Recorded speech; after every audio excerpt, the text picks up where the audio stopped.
Hi, my name is Pamela Mary, and I'm an online health coach, and today we're going to talk about inflammation. Gee, I know, fun topic. We're going to talk about inflammation. What is inflammation, and why do I need to care? And if it's bad, what do I do to decrease it? Because nobody wants anything that's harmful in their lives, right? I hope not, because it's not. Some inflammation is good and some is not. So let's talk about this. Inflammation is your immune system's response to injury and infection, and it's the body's way of signaling the immune system to heal and repair damaged tissue as well as defend itself against foreign invaders such as viruses and bacteria. Now, there's good inflammation and bad inflammation. When we hear inflammation, we tend to think of it as being negative, and when it is chronic inflammation, it is negative. But when it is acute inflammation actually is good inflammation. So that's when you cut yourself and your white blood cells go to repair that cut, and the cut gets red around it and it hurts, but your body's healing it. So that's good inflammation. We want that. We want your immune system to kick on and heal the injury. However, chronic inflammation, that is bad. Chronic inflammation is when your immune system is turned on and is not turning off. And this is triggered, this is caused by an environmental trigger or stress or chronic infection. And chronic inflammation can cause havoc on your body. And this is a cycle that we want to break. And I am living proof that chronic inflammation is a really, really bad thing. Chronic inflammation can cause neurological disorders such as Alzheimer's and dementia and Parkinson's and autism. And it can cause psychological disorders such as ADHD, and it can cause eye conditions, respiratory disorders, cancer, ear, nose, and throat conditions, joint, muscle, bone conditions, digestive disorders, skin disorders, women's health conditions such as endometriosis and fibroids, and autoimmune diseases, which I struggle with. I battle multiple sclerosis and Hashimoto's, and also cardiovascular disorders. So we just, let's talk about how we can get rid of this chronic inflammation, okay? So we're gonna talk about 7 ways that we can do that. And that's going to be through spiritual health. Every morning, maybe you wake up and immediately upon waking, you write 10 things down that you're grateful for. Maybe in your gratitude journal, before you go to bed, you write down a handful of things that you were grateful for throughout the day. And then when you go to sleep, your mind is subconsciously still, it has those things in the back of your mind and can focus on those things. We need to be more grateful. Just be grateful. Every day I try to think about, I write down in my gratitude journal what I'm grateful for. And right now I can look outside and say, it's sunny, it's a beautiful blue sky outside, and almost every single day I write down in my gratitude journal that I'm grateful for sun, because I can go outside and lay out and get my vitamin D. On both sides, I lay out 10 minutes on each side, and that vitamin D hormone from the sunshine is so beneficial to my body, having MS, and to anyone's body, because the majority of people in our country actually are very deficient in vitamin D. So I'm very, very grateful when I can get my sunshine. I'm grateful that Jesus loves me. I'm grateful that I have an amazing cloud bed that I can sleep on every single night. I love my bed. I am so grateful for the freedom to music, and that I can make music and I can write music. So what are some things that you are grateful for? You have no idea, if you haven't thought about this, how this actually improves your health and decreases inflammation. In addition to that, the counting your blessings and having a gratitude journal, pray and meditate. Meditation just means to think. So think on the things, dwell on the things that are positive, think on the things that are lovely, and focus on those positive things. And if you will balance your spiritual health, then your inflammation will go down, or improve your spiritual health, then your inflammation will go down. In addition to spiritual health, we need to also improve our social health.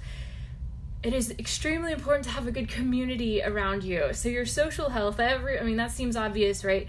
Your friends and family, and what are you interested in? What are you involved in that's fun? Do you have people in your life that share a common interest that can keep you motivated for something? So your spiritual health and your social health are very, very important to lowering your inflammation.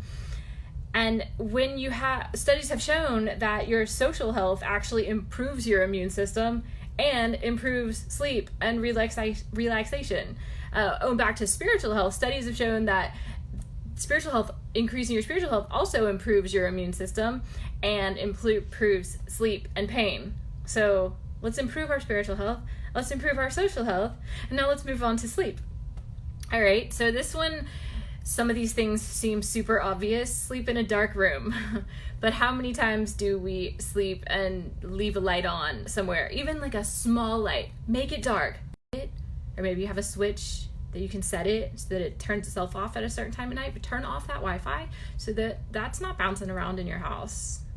And no screen time before bed. We live in our day and age of being on our phone all the time, and the blue light that comes from our cell phones and from our laptops and from a television screen actually interferes with our sleep big time. So no screen time a few hours before bed.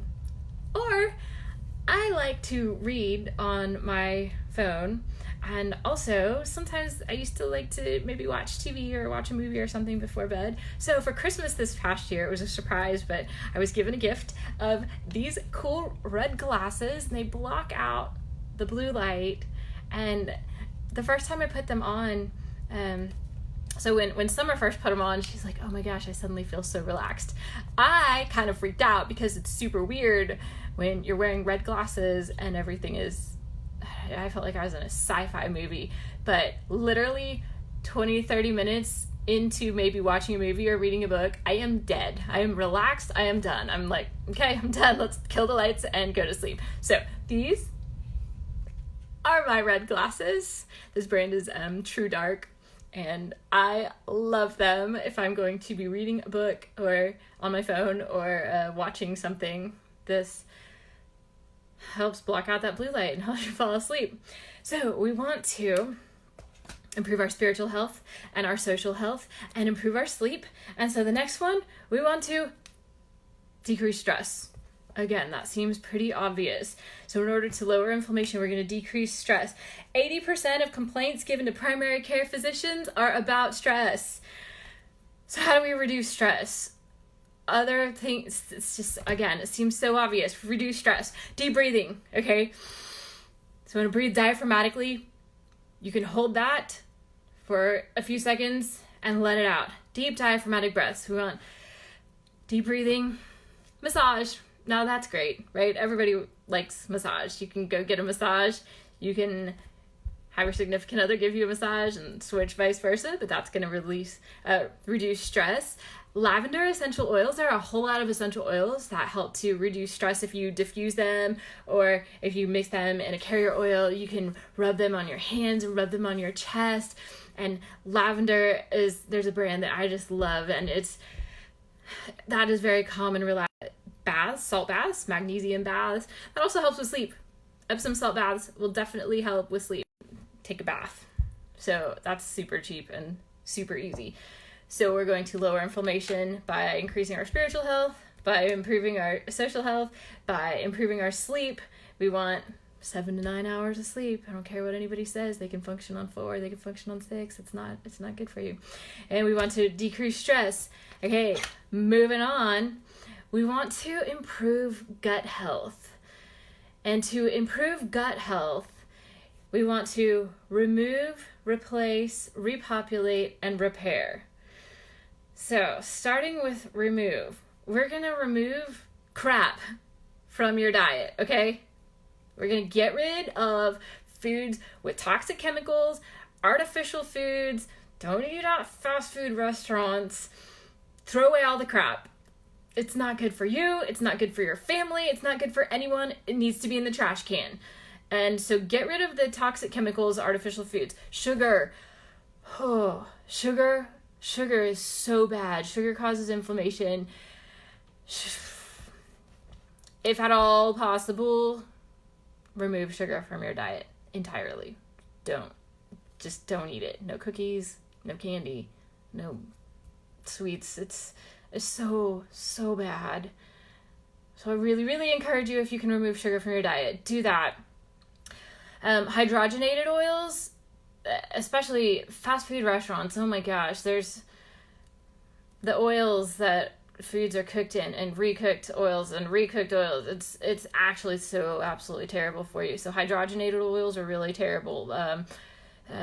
Soybean oil, corn oil, vegetable oils, and just get rid of that stuff. Use coconut oil. You can cook with coconut oil. Use olive oil on your salads. Don't cook with olive oil on high heat, because then that turns into that's a whole other story. But avocado oil you can cook with. You can cook with ghee. But so remove hydrogenated oils. Okay. GMO foods. Okay, that means genetically modified organisms.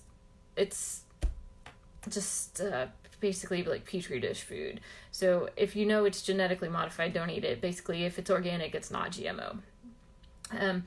If you have a food sensitivity, that is going to cause inflammation in your body. And a very, very common food sensitivity is eggs. So maybe you want to think about doing an elimination diet of removing eggs from your diet for a little bit, because both of those cause inflammation in anyone. So everyone should really remove gluten and dairy from their diet, and sugar. So if you can't do all three at once, can you just try one? Try removing gluten for a few weeks, or try removing dairy, or try removing sugar. Can you do that for me and see what happens? And also alcohol, because alcohol turns into sugar. So remove alcohol from your diet. But so in order to improve gut health, remove, replace, repopulate, and repair. Replace, we're just going to replace it with stuff that's good. Replace it. Drink a ton of water. That sounds obvious. Drink a ton of water. I'm going to have some water right now. My Aqua Pure water filter, 4-stage water filter, filters out chlorine and fluoride and everything. I love it. I love it. I love it. So ton of water. Eat a lot of green vegetables, a lot of vegetables. Good clean fat, and clean protein and healthy fat. So just replace it with high quality food, and that will help your gut. In order to so remove, replace, and repopulate. In order to repopulate the gut bacteria, probiotics and prebiotics are important. Now, we're not going to go into exactly what that is, but eat foods such as sauerkraut. That's a probiotic. Kombucha. I just finished mine. I was drinking some. I make sauerkraut and kombucha. It's so easy and so inexpensive compared to what you can buy at the store. And I never liked sauerkraut ever before. And Will and I both loved it. It was homemade sauerkraut's really good. And homemade kombucha, you can make any flavor you want to. I like gingerade and I like cherry lime. So good. Prebiotics are what may have been damaged. Now, the majority of people also have leaky gut, and it's permeable intestinal permeability. So in order to repair your gut, an easy thing to do is a cup of bone broth a day. And I know that Fire and Kettle is a good brand. I've bought that before, but I'd rather make my own. So when I make I love steak. I love my grass-fed, grass-finished ribeyes. Bone in, save those bones in a bag in the freezer, and pasture-raised chicken. Throw all those bones in some filtered water, some apple cider vinegar, some salt and pepper, and any spices you want, and all the tops of the carrots that you can save those, and any leftover pieces of like this ends of onions or wilted lettuce, anything. I mean, just Google recipes if you want to, but mine's the dump method, and it's really, really good. So you're going to repair your gut. So gut health is very, very important in lowering inflammation. So we talked about removing the bad crap, replacing with the good stuff, repopulating the gut bacteria, and repairing any damage that has been done. Okay, moving on. After gut health, nutrition. Okay, so we talked about replacing the bad crap with bad foods with good foods.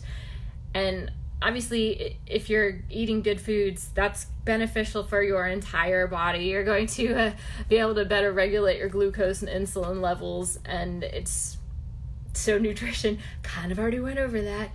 All the good foods. Eat good foods. All right, so we're lowering inflammation by eating good foods. Now this last one, detoxification. Detox, there's a lot of stuff I'm going to throw out at you, but if you can just pick one and remove one bad thing and replace it with one good thing, you can start small. First of all, detox. We detox by sweating, so exercise, sweat, get rid of all the toxins through your pores. And then you also will detox by eating fruits and vegetables to keep your body alkaline. Okay, so that's easy. All right, now we have a lot of things in our home that are very toxic. The off-gassing of paint from our walls, and the chemicals that come off of our carpets. It's we're constantly bombarded with toxic chemicals. And so what can we do? We put makeup on, women put makeup on our faces that if you wouldn't eat it, you shouldn't be putting it on your body, because your skin is going to absorb that more than your gut would if you ate it. And so really consider natural cosmetics and beauty products. Guys and girls, natural beauty products, natural body products, your shampoo, your conditioner, your hair gel, they all have toxic chemicals in them. Hand sanitizer, hand soaps. So throw out something, replace it with something better, okay?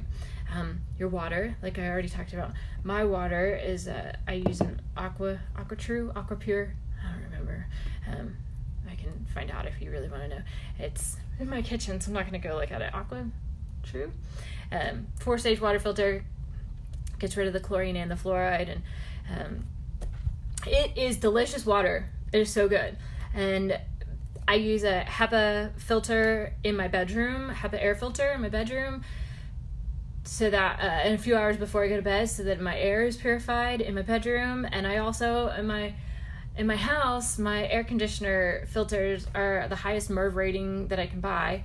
So just think about getting rid of something you know is toxic and replacing it with something good, okay? Just one at a time. Whenever your air filters whenever it's time to change them, then next time buy the best one and put that in.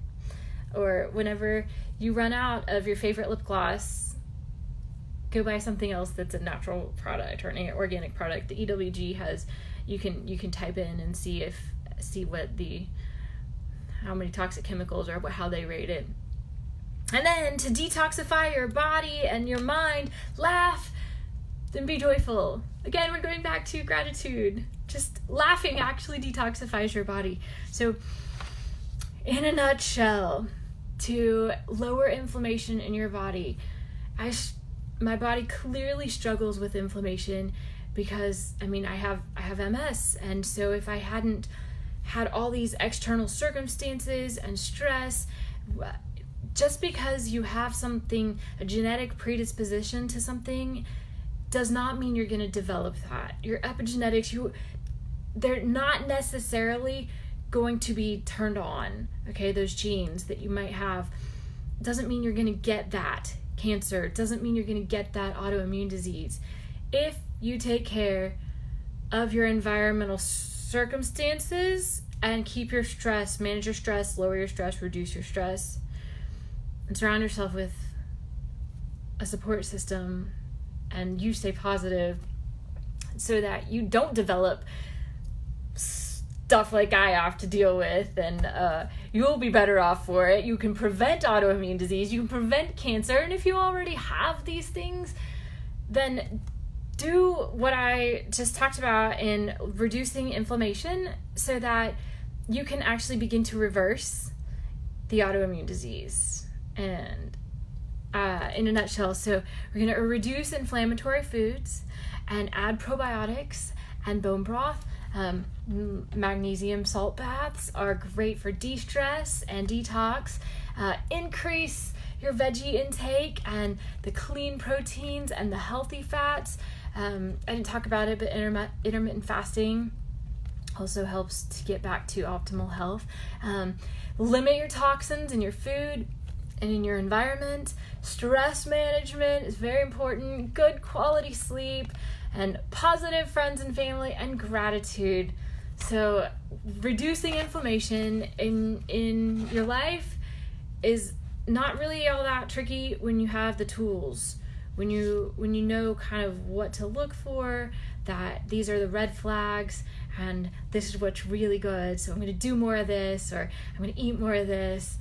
And so again, your spiritual health, your social health, good quality sleep, reduce your stress, work on your gut health and your nutrition and your detoxification, and you will lower inflammation, and you will live a better, more productive, more fulfilling life, and you will live longer, and you'll be there, you'll be around for all the people who love you and who you love. And let me just tell you that I love you, and feel free to reach out to me for anything you want to ask. And if I don't have the answers, I'll see if I can find someone who does, because I have connections with a whole lot of MDs. All right, so I love you, and have an awesome, awesome day.